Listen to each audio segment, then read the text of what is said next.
উদ্বোধনের 2 বছর পার হলেও চালু হয়নি মাদারীপুর সদর হাসপাতালের আইসিইউ। জনবল সংকটের অজুহাতে বন্ধ রাখা হয়েছে এটি, ফলে কাঙ্ক্ষিত সেবা থেকে বঞ্চিত জেলাবাসী। লিলি বিউটি সোপ, যার অ্যান্টি এজিং গুণ তারুণ্য ধরে রেখে ত্বকে করে উজ্জ্বল, তারুণ্যময় উজ্জ্বল ত্বকের জন্য। রিমার্ক।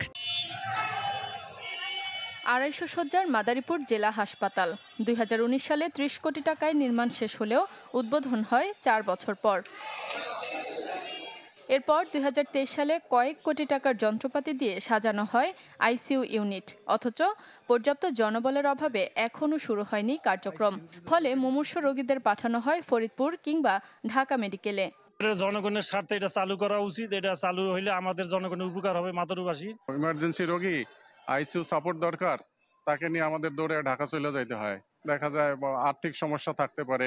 সাধারণ মানুষ এখানে আইসিইউ থেকে বঞ্চিত। আমরা চাই এটা দ্রুত চালু করা হোক।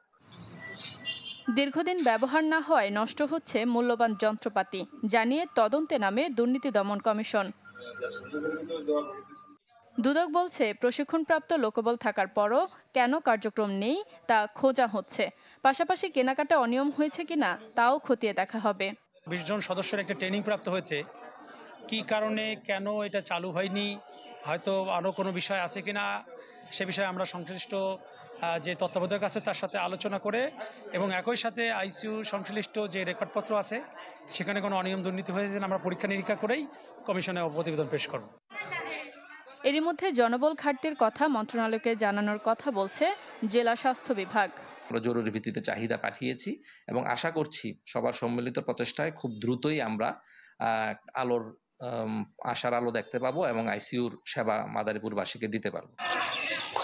হাসপাতালটিতে বিশেষজ্ঞ চিকিৎসক, নার্স ও টেকনিশিয়ানের 267 পদের বিপরীতে খালি 102টি পদ।